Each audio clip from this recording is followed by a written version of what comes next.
Boy, the homosexual agenda, and the Disney empire.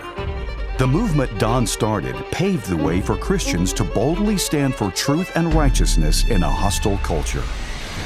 Watch Culture Warrior today for free. Visit culturewarrior.movie. Jenna Ellis in the morning on American Family Radio. I love talking about the things of God because of truth and the biblical worldview. The U.S. Constitution obligates our government to preserve and protect the rights that our founders recognize come from God, our Creator, not our government. I believe that Scripture in the Bible is very clear that God is the one that raised up each of you, and God has allowed us to be brought here to this specific moment in time. This is Jenna Ellis in the morning.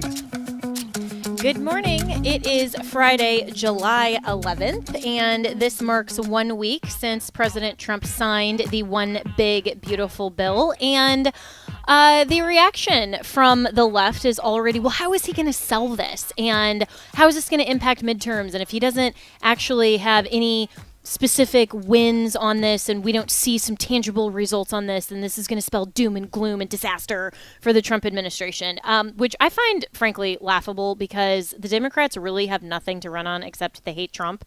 That's literally it. And they're kind of like the boy that cried wolf, where they keep saying everything's going to be such a disaster, and look at Medicaid and look at all of these elderly people are just gonna, suddenly up and die because he signed the One Big Beautiful Bill. I mean, it's complete fear mongering. It's a disaster for them, but that's all that they have. I mean, they really have no tangible objections to this bill other than total confusion. And I was talking to a reporter yesterday who is from one of the legacy media, so no real friend of Trump's, obviously, very left-leaning, but, called me for my take on all of this. And it was really interesting to me because it was a lot of these questions that were the same sort of repetitive nonsense from the left that is purposefully trying to say that nobody knows what's in this, and this is total confusion. There really wasn't anything in this, and yes, we just have hundreds and hundreds of pages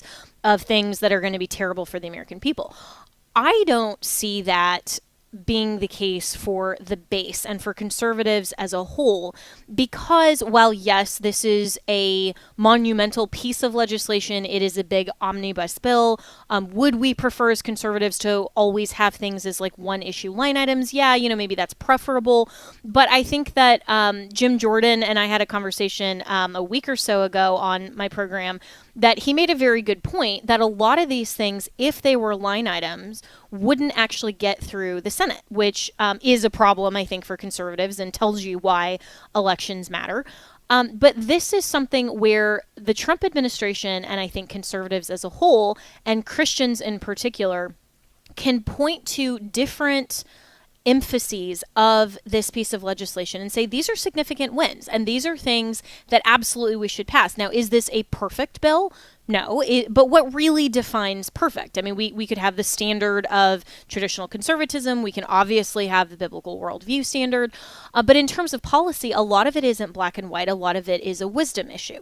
And so what looks exactly 100% perfect to one person, even if we're within the realm of the biblical worldview, may look a little bit different to somebody else. And that's okay. That's why we have differences of perspective and of preferences even, and that's why we have policy considerations. There are absolutes, but then there are things that are wisdom issues. So should we protect the border? Absolutely. Is border security mandated in Scripture to have sovereign nations and borders? Yes. And should our government institute those policies that best do that? Absolutely. But what defines best? Where do we spend our money? How do we do that?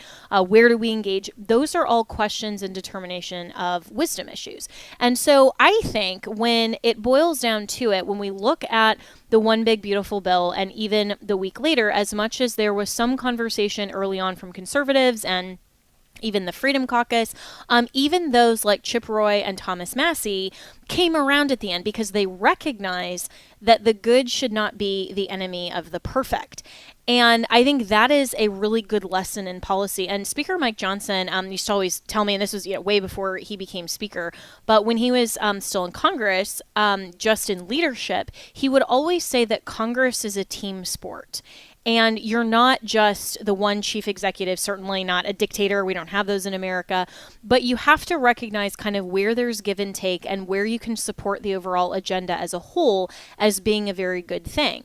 And so what I think that the Trump administration doesn't really need to sell the base or the American people as a whole on in terms of this legislation is some of the particulars that are advancing the mandate that we all voted for in November of 2024.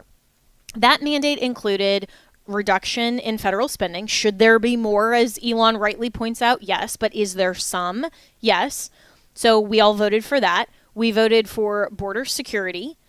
And so this bill funds ICE. It funds the Department of Homeland Security. In a lot of ways, Tom Homan doing his job, the DHS. It funds a lot of these very necessary elements that will lead to, hopefully, mass deportations. What will define mass deportations remains to be seen, but any deportations of illegals, violent or not, in my book is a win.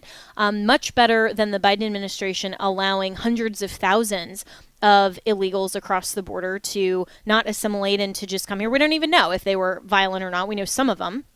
But ultimately, it doesn't matter. You shouldn't be here illegally. So any of the deportations and the funding of that is a win. That's a good thing. Then there's also the defunding of Planned Parenthood, which AFA Action actually pointed out as a really significant win. And we were advocates of this legislation, even just for that one line item, because that's a huge win. And now a lot of listeners have written in and said, well, 1 year isn't enough. And why can't we have, 10 years? And I fully agree with you. And I hear you on that. Absolutely. 1 year is not enough, but 1 year is better than 0 years. And there's absolutely no way in the composition of the current Congress and the very slim conservative majority, and especially this composition of the Senate. I mean, this bill with even 1 year, and that wasn't even the only line item or emphasis, only passed because of a tie-breaking vote of the vice president. So there's no way that a 10-year would have passed in this legislation, or that a single line item piece of legislation that directly dealt with Planned Parenthood defunding would have ever passed Congress. That's just the sad reality. I mean, Governor DeSantis here in my home state of Florida, when he was talking about Amendment 4 and our just ridiculous proposed, thankfully it failed, constitutional amendment in the state of Florida that basically would have created abortion tourism in the state, he said, okay, this should be a no-brainer. This should be super easy, that because we have a 60% threshold for these constitutional amendments to have to pass in order to become part of the Florida state constitution, and we have over 1 million more registered Republicans in the state of Florida because of Governor DeSantis, this should be a no-brainer. We should easily win this. But the reality is a lot of registered Republicans are not actually conservatives. They're not actually Christians, and especially not on the social issues. And so I say all that to say that we have to also, as Christians, not allow the good to be the enemy of the perfect. I would much rather have a start of a 1 year defunding of Planned Parenthood and then renew that and have that be the status quo, or continue to at least stymie that entire industry as much as we can. And even if it ended up only being 1 year, if you have even 100 babies, and it's going to be way more than that are saved based on this, isn't that in and of itself worth it? Absolutely. So we need to continue to build on our wins. And one of the things that the left has done strategically so much better than the right for a long time has been incrementalism. We often will say, especially when it comes to things that we are so passionate about, like pro-life issues, we will say, well, unless the state legislation or the federal legislation is a total and complete ban absolutely on all abortions, then I can't support this, because then that would mean that I'm supporting some abortions at all.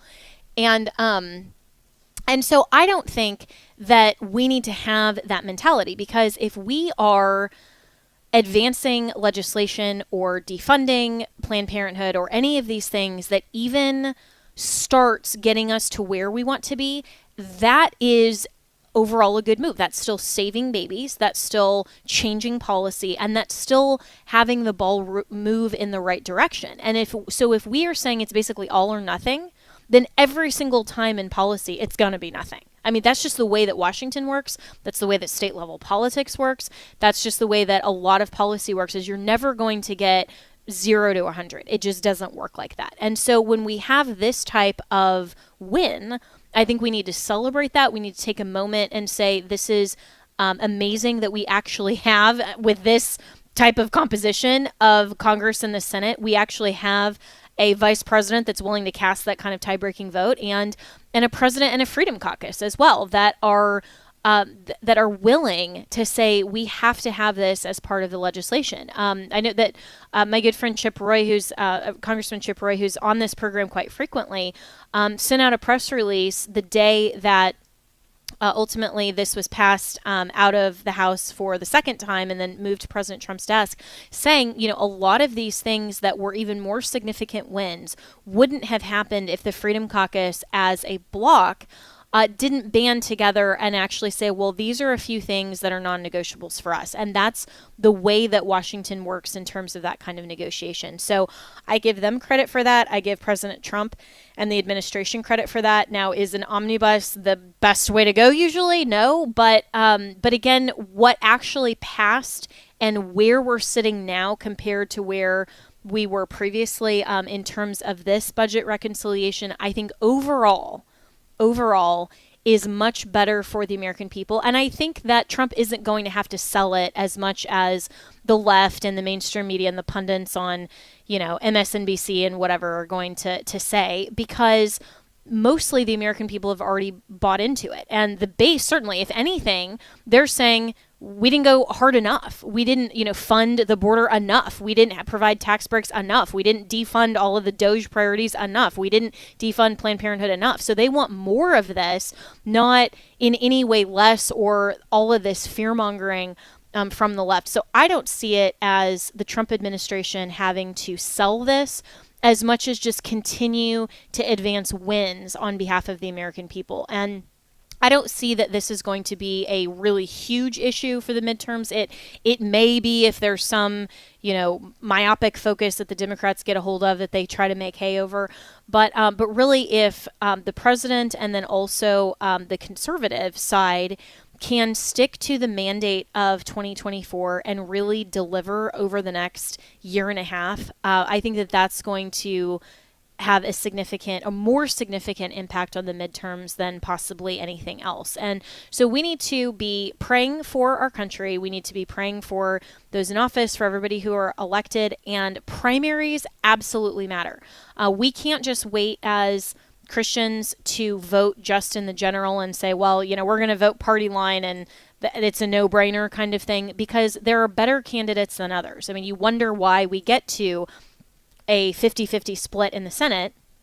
That's because of elections. And we don't, and we had a couple of Republicans that didn't vote, that were defectors. And are those people that should be in office? If you have a choice between that person or a different person on a primary ticket, well, maybe you go for the more conservative candidate, the one that's actually going to prioritize things like defunding Planned Parenthood for more than a year.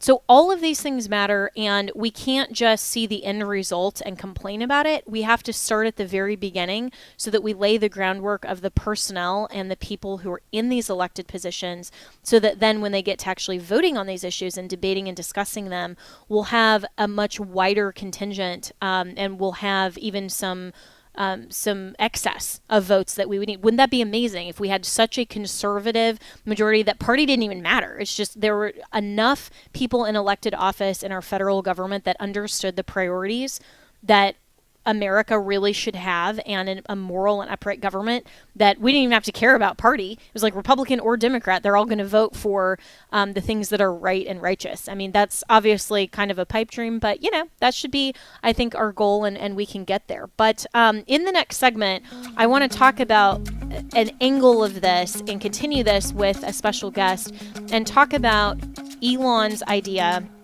for a new American party, because how is that going to affect what has been the two-party system domination in DC? And I think the two-party system has kind of fed on itself. Republicans need Democrats, Democrats need Republicans, and so there's been no incentive for either side to make a break from that duopoly control on American politics. And so where is Elon headed with this? Is this overall a bad idea in terms of a spoiler like we've seen in some presidential elections, or could there maybe be some other kind of strategy behind it that at least in theory or in principle we could say, hey, if that actually worked, maybe it might be good for America. So we'll talk more with Orrin McIntyre when we come right back right after this. The following is not an actor, but a real-life story from Trinity Debt Management. Hi, my name's Neil. I have some advice for you if you've been trying to break free from credit card debt. You can start by doing what I did. Get your bills together and call Trinity Debt Management. Trinity is dedicated to helping people like me become debt-free. When I called, my first experience was a feeling of relief. My counselor was kind, and best of all, she didn't judge me. In just a few minutes, she helped me figure out a plan that consolidated all my bills into one lower monthly payment. This substantially reduced my high interest rates and put me on the road to success. In the end, I saved thousands in interest, and today, my credit card debt is a thing of the past. If credit card debt has you down, call Trinity at 1-800-788-1813. My name is Neil. Take it from someone who's been there. Call Trinity and become debt-free for keeps. 1-800-788-1813. This July, we celebrate the birth of our nation and remember the heroes who fought for our freedoms. But did you know there are Americans today who don't have the freedom of life and liberty? Every day, unborn babies' very lives are under attack. But because of preborn, we can rescue them. I got to hear and see my baby for the first time. Hearing the heartbeat made me cry, and it was certain that I was going to keep my baby forever. Ultrasounds save lives. And when you save a life at a preborn network clinic, you often save a soul, as over 85,000 women have come to know Christ. To learn more about preborn's life-saving work, call pound 250 and say the keyword baby. That's pound 250 baby. Or visit preborn.com/AFR. That's preborn.com/AFR. All gifts are tax deductible. Your love can save a life. Hello, Americans. I'm Todd Starnes. Stand by for news and commentary next. It was Superhero Day at Northwest Elementary School in Amityville, New York. Some students dressed up like Superman, others like Wonder Woman, but a school nurse dressed up like an ICE agent. The school district released a statement saying the letters ICE, I-C-E, were offensive. The teacher's been removed from the classroom, facing a district investigation. Parents are enraged, and they want the school nurse fired. It turns out most of the students in the district are minorities. Now, the head of the Teachers Association condemned the nurse's costume, said there's no place for politics in the classroom. An honest-to-goodness Amityville horror story. You know, it's a bit strange seeing how ICE agents are pulling dangerous gangbangers, killers, and drug traffickers off the streets, proving you don't have to wear a cape to be a hero. Be sure to read my new book. It's called Star Spangled Blessings, Devotions for Patriots, available at toddstarnes.com. Welcome back to Jenna Ellis in the Morning on American Family Radio. Welcome back. Well, Politico is reporting that Elon Musk announces the arrival of the new quote-unquote American Party after Trump split. It is no surprise or news to most of our listeners that Elon Musk and Donald Trump have really not maintained a great friendship over the last several weeks. But according to Politico, Elon declared the launch of his new political party last Saturday, a project he has repeatedly floated in the weeks since his explosive breakup with President Donald Trump, but provided a relatively few details on how he planned to jump through the hoops necessary to establish a viable alternative. So some other outlets are reporting that instead of just going kind of to the top and starting with a whole political party that would vie for the presidency and perhaps have other federal lower office, congressional candidates. Really what he's looking at potentially, and this is just reportedly, is going more for congressional seats and Senate seats first. So the idea would be getting roughly 10 or so congressional seats, 4 or 5 Senate seats, and then having those voting blocks be the margin of difference in passing legislation. If you look back to what we were talking about in the first segment, the One Big Beautiful Bill, and the very, very, very narrow margin, especially in the Senate. I mean, you have even one vote there on the 50-50 split, then the vice president wouldn't have even been the tiebreaker. That would have been enough to push it over the edge. But the problem that I see with this theory is that you can't take a voting block just out of the Republican Party. Otherwise, you're just the Freedom Caucus. You would have to take, say, 4 or 5 seats from the Republicans, 4 or 5 seats from the Democrats, and actually get all of those office holders to somehow have the same type of agenda that they could create a maybe disaffected third party, something of the America Party that would actually have a viable option, so that it's not just a carve out of the Republican Party or, what people have tried to do on the Democrat Party. So is this type of strategy, not going directly for the office of the president, but having some of these congressional seats even really a viable alternative? Well, let's welcome in an author at The Blaze, Orrin McIntyre, and he also hosts the Orrin McIntyre Show over at The Blaze. Orrin, I think in theory,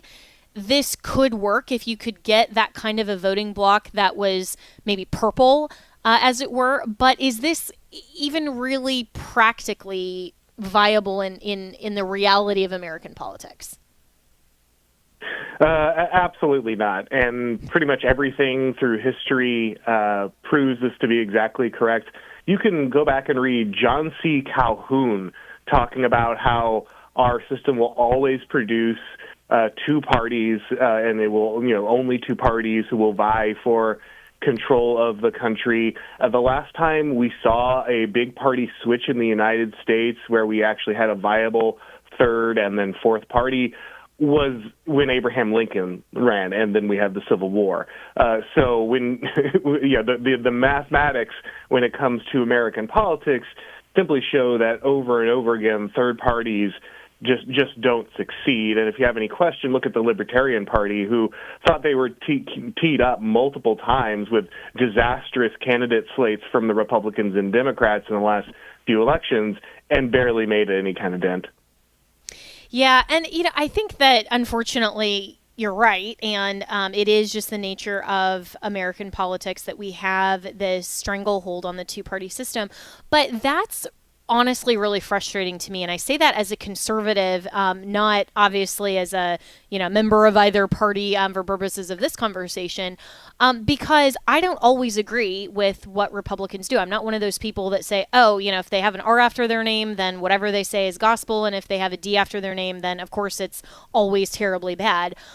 So is there some way, though, because historically we didn't just have Republicans and Democrats, is there some way that in the modern sphere of politics and how divided we really are between left and right, there's any kind of way that we can get rid of this type of stranglehold? I mean, Elon has a point, I think, in that.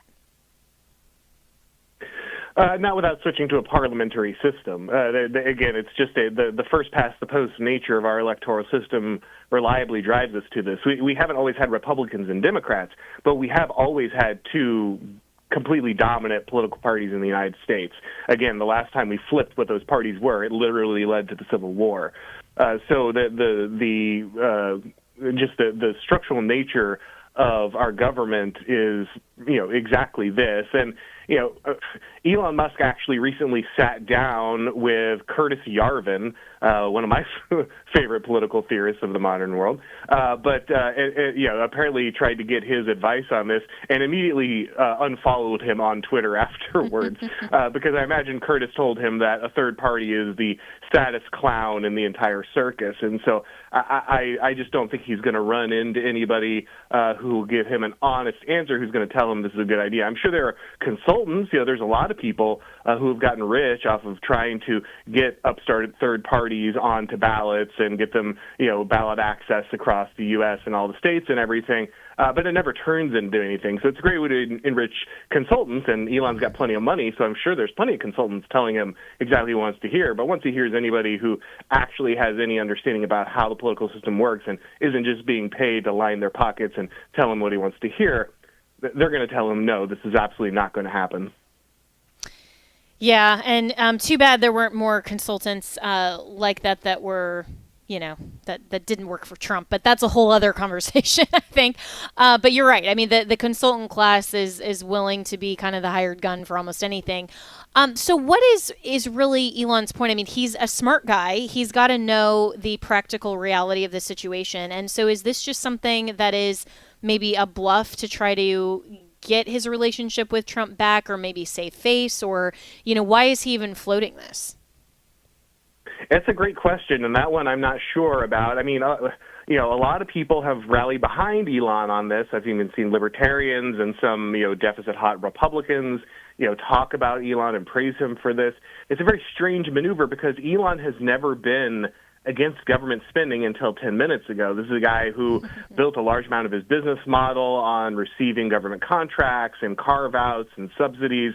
This is a guy who has advocated for universal basic income. It's not somebody who's ever been scared of government spending until a little bit ago. And Donald Trump is not a guy who ran on, getting rid of the deficit, right? That's been the classic Republican line for years. Now, you might not like that about Trump, but that's one of the reasons he succeeded, is he kind of got off the lower taxes and nothing else train and actually started to offer people substantive changes that mattered in their lives. Now, whether he delivered those or not is a second question. But the point being is Elon's never been a big deficit guy, and Trump didn't run on being a deficit guy. So this seems like a really artificial split, other than the fact that Elon was given control of the whole Doge department.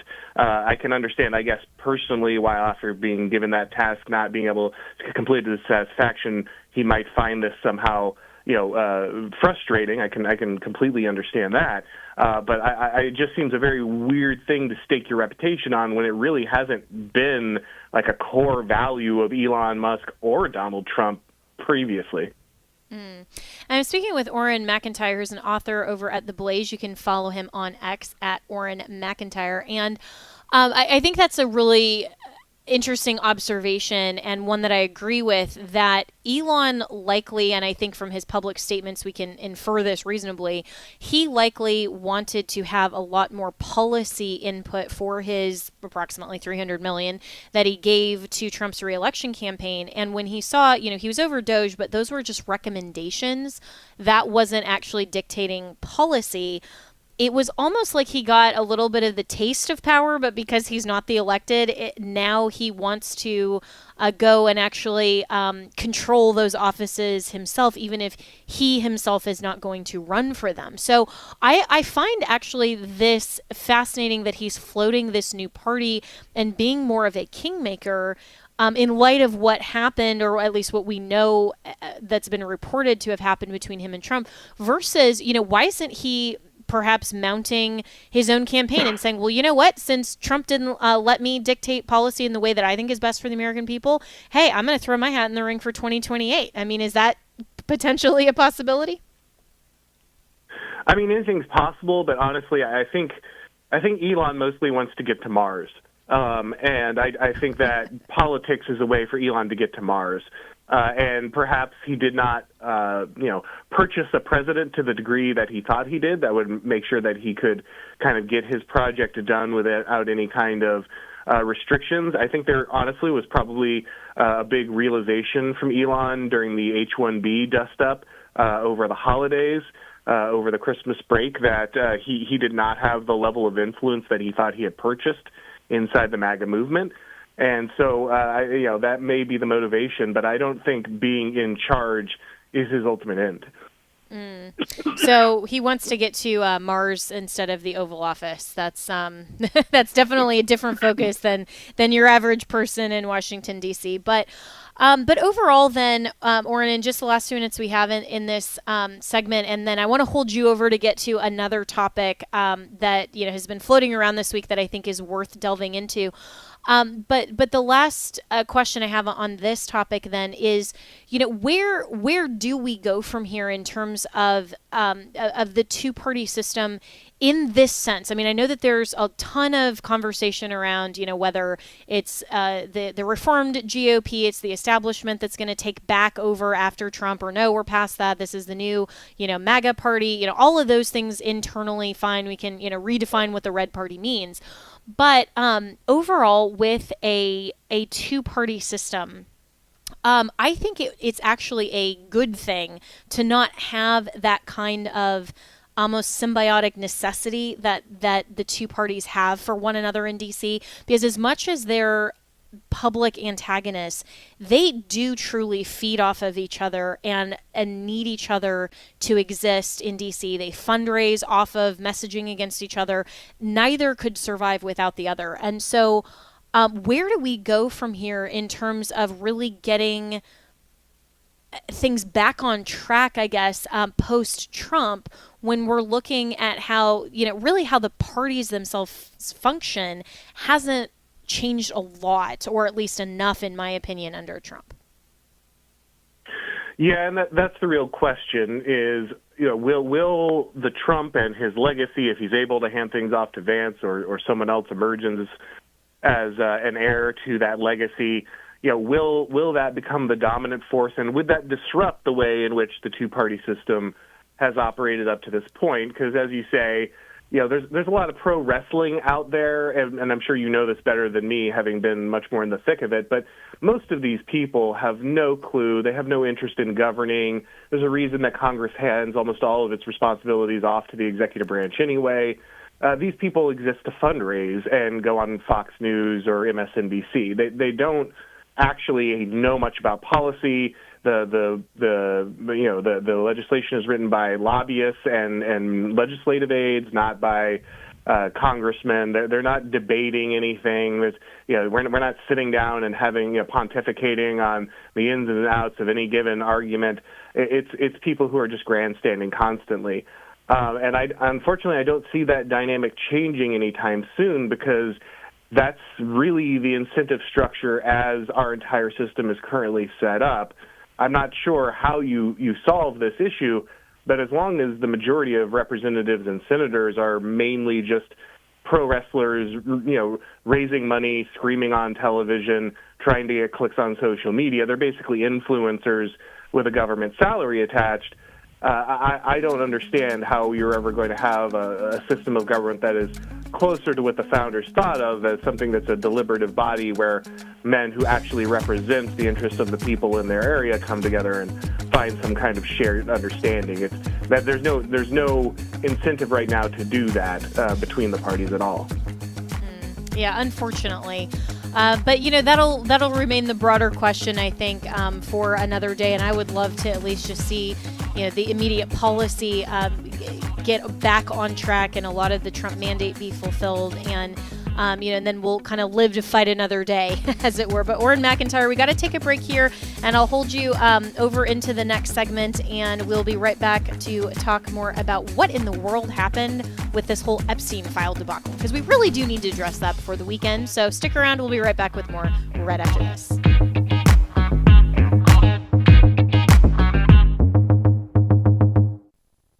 Culture is a product of us being placed in a particular location, and it is God's desire that his light bearers would culture or cultivate a particular area. Join Abraham Hamilton III as he presents the biblical case for cultural engagement. It's a powerful video resource from the American Family Association's Cultural Institute series. You and I create the culture of our country. Visit afastore.net. Hello, I'm Don Hawkins, here to tell you about Encouragement Live, 55 minutes of industrial-strength radio encouragement featuring resourceful guests, plus practical biblical insights to help you face life's challenges. We'll be taking your phone calls, so plan to join us for Encouragement Live, Saturdays at 7:05 p.m. Central, 8:05 p.m. Eastern, here on American Family Radio. There were added that day about 3,000 souls. My name is Abraham Hamilton III, and this is the Hamilton Minute. The day of Pentecost concluded with 3,000 converts being added to the initial body of 120 believers. Then that 3,120 spent time together daily, going to the temple and interacting in each other's homes. They devoted themselves continually to the apostles' teaching, fellowship, sharing meals together, and praying together. The 3,120 that made up the early church came from Turkey, the Middle East, and Africa, and included Arabs and Romans. In addition to the geographic and ethnic diversity, they also spoke different languages. Yet they were made one family in Christ Jesus. Scripture has the answer to the issues we face today. Listen each weekday from 5 to 6 p.m. Central for the Hamilton Corner with Abraham Hamilton III, Public Policy Analyst for the American Family Association. Hello, everybody. I'm Walker Wildman, Vice President here at American Family Association. Well, my brother Wesley and I were following in the footsteps of my dad, our dad, and my grandfather, Don Wildman, by leading tours to places of the Bible. And so this next March, we're going to be going to Greece and following the footsteps of Paul. So we're so very excited about this trip, and we'll hope you'll join us. Here's a couple of the places that we're going to visit. We're going to visit Philippi, Thessalonica, Corinth, and all the various Greek cities that you read about in the book of Acts and Paul's epistles. And so you can find the dates, locations, pricing, and much more over at wildmangroup.com. You can also find out more about my dad's trip and my mom over to Israel. They're going to be in Israel in March as well. These trips are back-to-back, and you can do both if you would like. All the information about Footsteps of Paul, Greece, Israel, all of these trips in March of 2026, just visit wildmangroup.com. Welcome back to Jenna Ellis in the Morning on American Family Radio. Welcome back, and I'm here still with my guest, Orrin McIntyre from The Blaze. You can follow him on X, and you should do that. So this whole week has been a lot of consternation, particularly among the MAGA base, really frustrated with the U.S. Justice Department, the DOJ, over what exactly happened with the Epstein files. And you know, to kind of take a step back here, I mean, when Pam Bondi, who I know personally and, you know, is a good friend, I think she's been a relatively a good AG. My concern with this is that she got out so quickly on media saying, oh, we're going to release everything. Then there was that whole Bindergate debacle where all of these influencers were brought to the White House. I thought that was an absolutely terrible move, in my opinion. It looked like there may have been someone in the White House, in the administration, that was looking to undermine her because those binders contained nothing new, nothing even remotely relevant to the discussion. And now the U.S.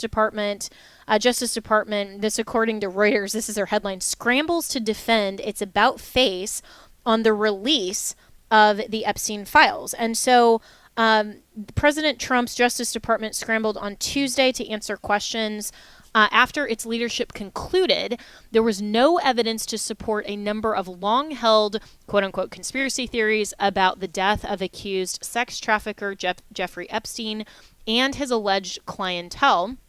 So a lot of conservative influencers from Elon Musk and others have criticized Attorney General Pam Bondi and FBI Director Kash Patel for their findings, which came months after Bondi pledged to reveal major revelations about Epstein, including, quote, a lot of names and, quote, a lot of flight logs. I mean, we all remember that.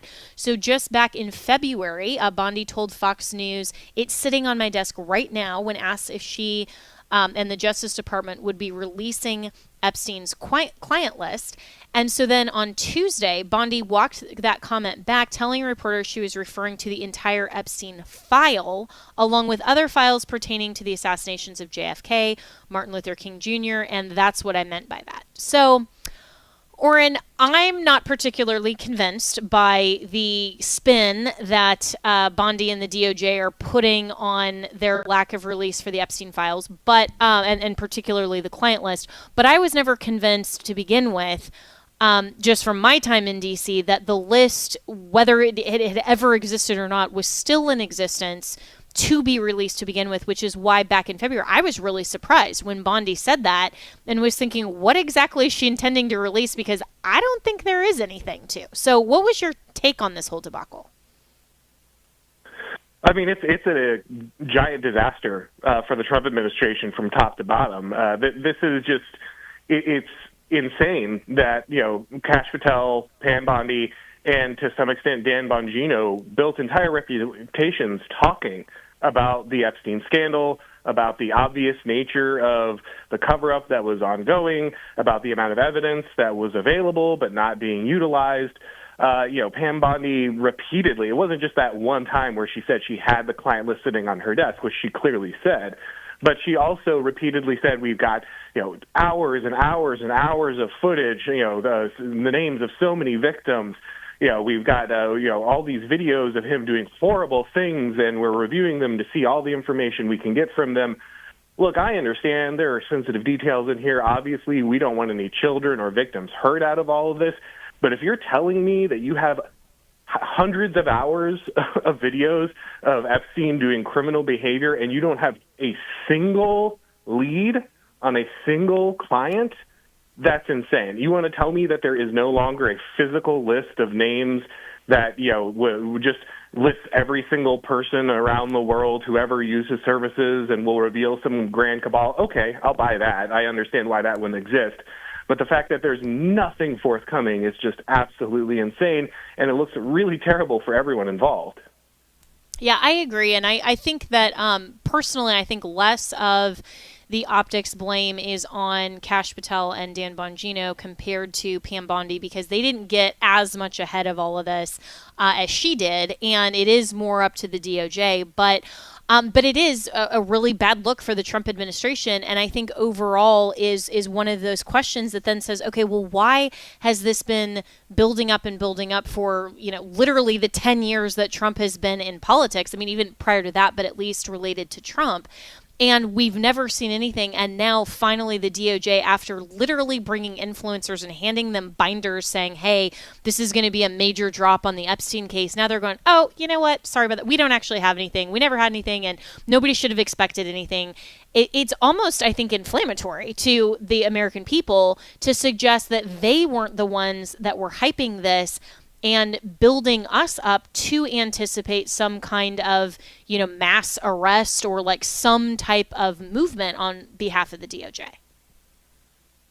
Yeah, there's really only three explanations here. One, in an incredibly cynical and irresponsible manner, several key people inside the conservative movement who eventually got appointed to key positions in the Trump White House hyped up a conspiracy they had zero evidence for, just for the purpose of putting themselves in power and elevating their position.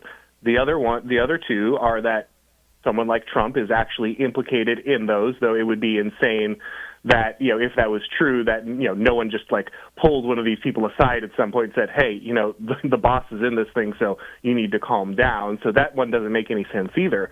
The third one is that these people were all told to shut up because once they got into office, they realized the scope and breadth of the actual operation and how far everything ran and the levels of power involved.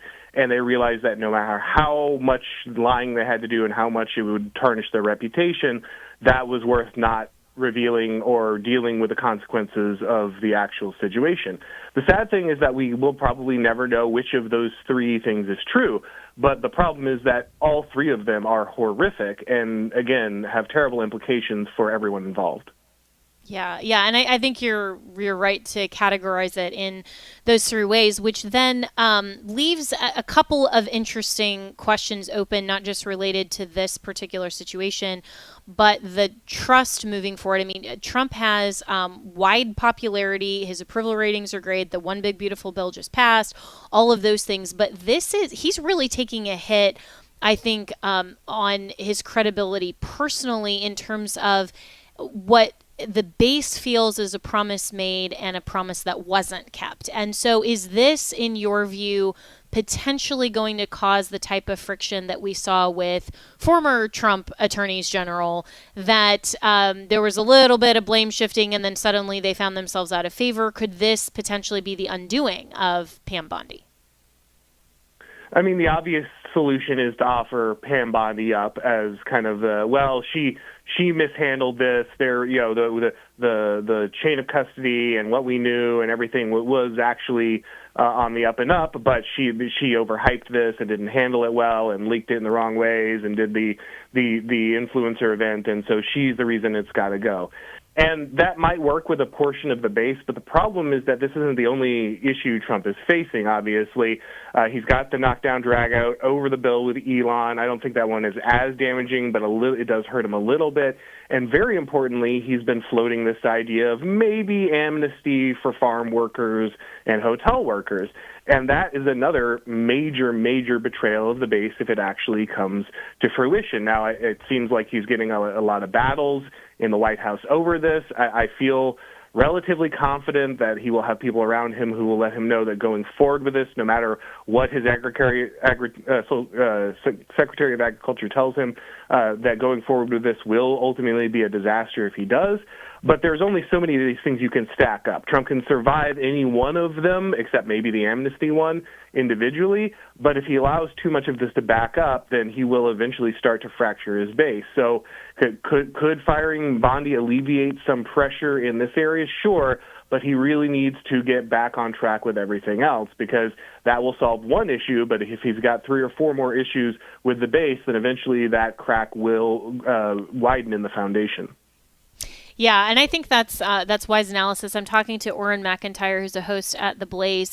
So overall, I mean, Pam Bondi has really done a lot in media. I mean, she was a commentator quite frequently for Fox News and other outlets before her tenure as U.S. Attorney General. Of course, she was previously Attorney General of my home state, your home state, of Florida. How would you rate her performance as U.S. Attorney General, other than the Epstein stuff so far? I mean, has this been really the only thing that she's been known for, or is she? How would we rank her otherwise? I mean, relatively milquetoast. I mean, I remember Pam Bondi when I worked in politics, a long time ago, and coming to Republican Party meetings in Tampa when she was a lawyer there, and so. She's obviously been in the game for a long time. She's well qualified for what she's doing, and she's doing about the job I guess you would expect for someone in that position outside of her handling of this affair. I would have preferred to see much more aggressive stances on the myriad of crimes that were committed by Democrats, and especially clearly the Biden administration when they were in power. To be fair, she's had a lot going on early on, and maybe that was coming down the pipe, but I don't know if she'll get to that depending on the blowback from the Epstein files. Yeah, and it's been interesting to see the difference between Pam Bondi and then Trump's other former attorneys general in his first term. It seems like he definitely is going into this with more of a personal friendship with Pam Bondi, and I think because of that, more underlying respect for her. I think that she has a lot of that built up even before all of the unfortunate PR hits and some of these other things. So maybe that's going to run it out a little bit, but we'll have to wait and see. And then on the flip side of that as well, what about Kash Patel and Dan Bongino? Because I see them out doing quite a lot, not just related to this investigation, and definitely not just related to interviews. It seems like overall their approval rating, at least from Trump himself, he's put out a lot of or several Truth Social posts in the last even just week and since the Epstein debacle that was reinforcing his trust in both of them. But I think even with the base, there are a lot more people that are solidly behind Kash and Dan than they may be behind Pam. Do you see that as well? I think that's true, and I don't know Kash Patel well, but I do know Dan Bongino just a little bit, and from what I've seen from him, he's always been kind to me, and I think he's a guy who truly does have a passion for what he's doing. You don't leave the very, very lucrative position he has to go into a job like that just, for the fun of it. You're doing it because you have a passion and you feel a certain level of duty. The biggest question internally to kind of what they're doing is really the cleaning up of the FBI. The question is less about what the FBI is doing externally, like the numbers of arrests and other cases closed, though obviously that matters. But the real thing that Bongino and Patel were sent to do was to basically clear out all of the worst actors and reform what is obviously a hostile agency to Donald Trump personally, but also to conservatives in general. I don't know how to gauge that yet. I know that's going to be a long process and one which involves a lot of personnel swapping, a lot of rearranging of different institutions inside those organizations. And so, I can't rightfully gauge if they've gotten enough of that done because so much of it is internal, though I would say, Dan Bongino is someone who probably has, the most passion about that. So I do hope that they are successful in that, because if they do not purge the FBI of its worst political actors, if those people are allowed to continue to operate the FBI as a fifth column loyal to the Democratic Party as soon as the Republicans are out of office, then we are, in a fair amount of trouble the minute that a Democrat wins the presidential seat again. Yeah, absolutely. And this actually goes into your book, The Total State, How Liberal Democracies Become Tyrannies. And speaking of the deep state and, these agencies that are just overrun by these career bureaucrats, this is the opportunity that people like Dan Bongino and Kash Patel have to really make a difference, well outside of elections and parties and other stuff we've been talking about over the last hour. This really, really matters. And so in just the last few minutes we have here, tell the audience, if they haven't heard about it yet, about your book, The Total State, and also where they can find that. Oh, of course. Yeah, like you said, my book is really an attempt to dive deeply, not in just to what people call the deep state, which I do think is critical, and I'm glad people are more aware of, but really the total state, which is the nexus of not just these unelected bureaucrats in Washington, D.C., but the media apparatus, financial institutions, the university system and education. These are all different nodes in a larger network of governing elites which are constantly driving us towards a progressive leftist understanding of the world. They're seeking to centralize power. They're seeking to reduce the ability of people to live their lives independent of the government. I think we all saw this during COVID. We can see what the FBI and these other highly politicized agencies were also driving towards under the Biden administration. And so if people are interested in picking up the book, you can find it at Barnes & Noble, Books A Million. Of course, it's on Amazon. You can order it through your favorite local bookstore. And there should be a new paperback second edition coming out here in a few months. So if you want to grab some of those last few hardbacks before the next edition comes out, you can find them at a good price on Amazon right now. Oh, great. Yeah, and this is, I think this was Prime Days this week as well on Amazon. I saw some great memes that were like, you too can contribute to reimburse Jeff Bezos for his lavish wedding. And I think all of us are doing that during Prime Days. It's great. But hey, we get something for it as well. And one of these things is The Total State, How Liberal Democracies Become Tyrannies. That is from Orrin McIntyre. And you're also over at The Blaze. And so where can people find you there as well? Oh, sure. The Orrin McIntyre Show is, of course, on Blaze TV. You can subscribe there if you want to get everything uncensored and all the back episodes. I'm also on YouTube, Spotify, Apple, wherever you get your podcasts. You can watch on Rumble, Odyssey. We're pretty much everywhere you'd expect. It's always just the Orrin McIntyre Show. Amazing. Well, I always appreciate your analysis, and thanks so much for dropping by today, Orrin McIntyre, on a Friday. And as always, you can reach me and my team, Jenna, at afr.net, and I will look forward to seeing you Monday.